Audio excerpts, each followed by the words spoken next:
Popularized in recent years on YouTube and various internet forums, the pipe shotgun has solidified itself as the go-to home-built weapon. It takes relatively simple materials and basic metalworking skill to complete one. Pipe shotguns have found a viable role today as a gun that can be made in quantity, and subsequently turned in at gun buybacks for a cash reward higher than the materials it takes to build them.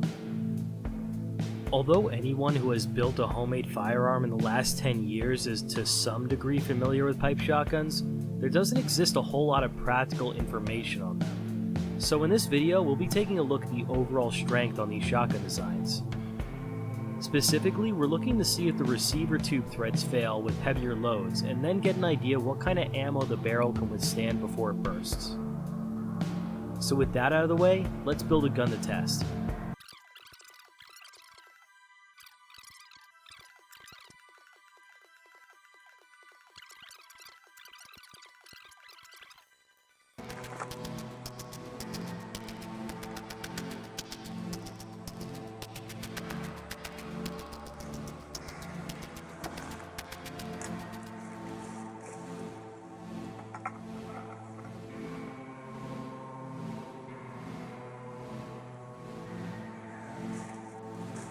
We'll begin by firing IKEA Mini Buck.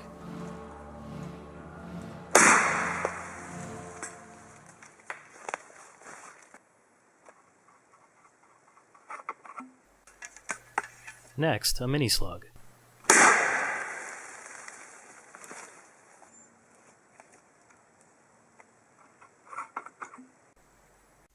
Rio 2 3/4 inch birdshot.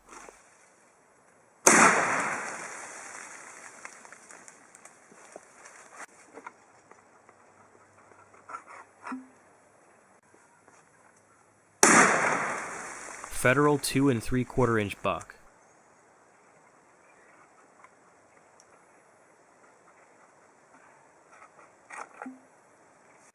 Winchester 2 3/4 inch 1 ounce slug.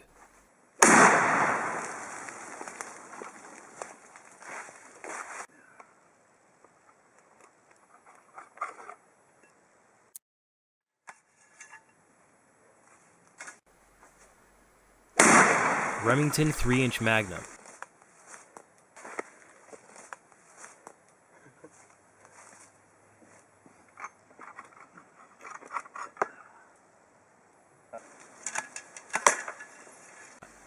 This load created enough pressure to eject the striker from the receiver tube.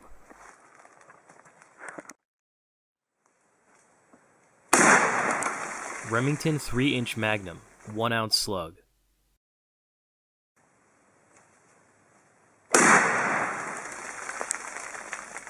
Winchester 3 1/2 inch high velocity steel shot, the most powerful commercial load I could find.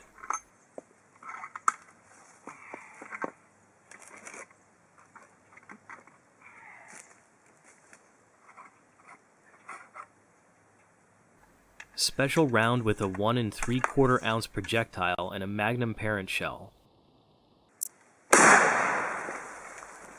Another 3 1/2 inch Magnum.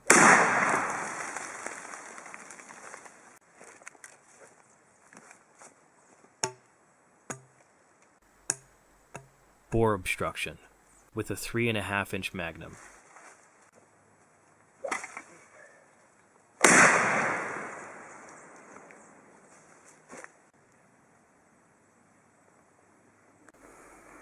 Notices your bulge, you will.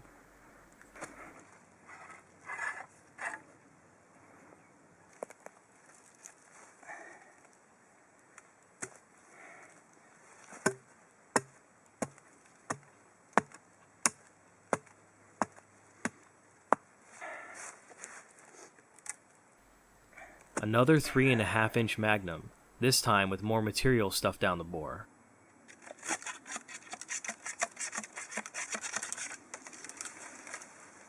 If this thing doesn't explode now, I'm gonna give up.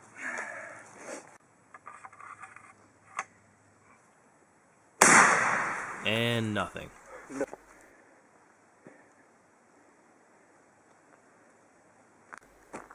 So we know that everything up to 2 3/4 inch shells will work fine. Once we got to the 3-inch shells, the striker started to eject itself and gave us inconclusive results, as there was pressure venting out the back. So we'll modify the striker to make sure it doesn't allow back venting, and we'll try again. You can donate to our Patreon so we can hire people and know what they're doing.